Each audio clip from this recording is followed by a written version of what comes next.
Hello, Sharon. Hello. One of my favourite auctioneers. Thank you, Sam. And firstly, let's start by saying, so you've nominated into a auctioneering competition, yes. representing SA, first female. Yeah, cool. That's right. So it's a competition that I've been in before, but it's the competition that leads into the Australasian competition where you compete against auctioneers from other states and also New Zealand. Wow. Yeah, it's pretty tricky and a bit nerve-wracking, but it's a lot of fun. And yeah, I'm the only, usually, and again this year, the only female to enter. Good on you. That's Thanks. awesome. Can't wait to see how you go. Thank you. And auctions at the moment, so there's been some talk in the media that auctions, you know, are doing okay in some demographics, some not so much cool. What's your opinion? Well, you would have seen a little bit of a shift in the market recently with the all the talk around the interest rate rises and all the talk about the property prices falling, which is actually in the eastern states, not in Adelaide. Adelaide's still holding its own really well, and one of the only states to still have some growth in the marketplace over the last quarter. And so what we've seen is that the auctions are not as much of a frenzy as they were. There's not as much panic buying happening, but auctions are still probably, in my opinion, obviously as an auctioneer, one of the best ways to sell your property. You've given your vendor the opportunity to get a cash, unconditional offer straight away on the property with no cooling off. Yeah. So in terms of us doing the best thing to protect our vendors, it's still the best method of sale. Yeah, and so a question that I get asked, and I'd like to know your opinion, is, okay, if the clearance rate isn't as great as it has been in the last 12 months, what are the benefits of going to auction then as a vendor? They're a little bit more scared now. Yeah, they are a little bit more scared, and I would say obviously the cash buyers are the ones that you want to work with first to give your vendor certainty. The other thing is that you have less days on market.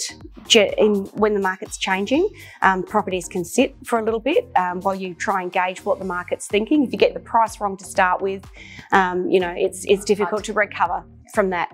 So at least with an auction campaign, you can start off with a no price, gauge what the market's thinking at a price once you've got that feedback, and then you can meet the market. The other thing with an auction campaign is that the vendors will be getting that feedback over the 3 weeks, and come auction day, they'll have a really clear idea of exactly what the market's thinking. So there is a tendency at the moment for vendors to be wanting those incredible prices that we've seen over the last couple of years. Of course, some of those are not happening anymore. Some still are, but some are not. And the auction process really weeds out the tire kickers from the serious buyers. And what we do now is we're sort of back to a more normal market, which is good for everybody. I'm enjoying it. Yeah, for buyers and sellers. So buyers have got a bit more certainty about where the price might be. And so we're back to having an auction process as exactly that, as a process. So you've got 3 opportunities to sell the property. You can sell in the lead up prior to the auction if you get a great offer. Now's a really great time for buyers to put their best foot forward prior to auction and try and secure that property. And then of course you can go to auction and sell on the day.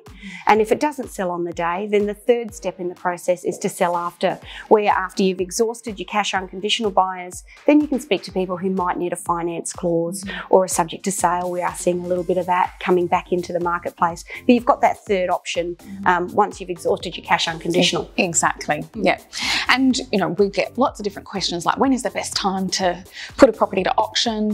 Saturdays traditionally. Well, last Friday.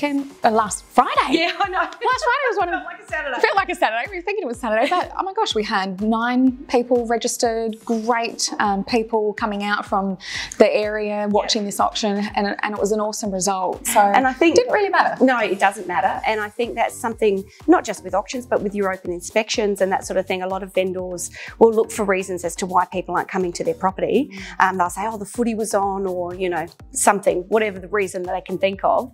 But really, if somebody wants to buy your house and it's open, they'll get there. And if somebody wants to buy your house and there's an auction, they'll get there. And if they can't get there, then we do have other options available to them. So we've got gavel bidding if they need it. And OC do that really well as a process, where they can bid online. I'm saying gavel, but yeah, that means bid online. That's the process, the program we use.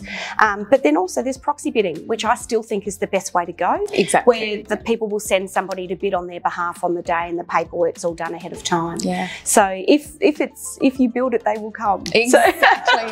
Exactly. Yeah, Well, it was lovely to definitely. get your insight into the auctions. It's still my favourite method of sale. Yeah, look, I think in the marketplace at the moment, there will be agents that will shy away from it because there's been a lot of agents coming into the market in the last couple of years riding the wave that haven't experienced a normal or a harder market, and they will shy away from auction at the moment purely because they don't really understand the process well enough. So if you've got an experienced agent that's familiar with the process, you'll find you'll get a great result. Exactly. No, I agree. Exciting times ahead. Thank you so much for coming. My pleasure. Thank you for having me. And good luck. Oh yeah, we'll see.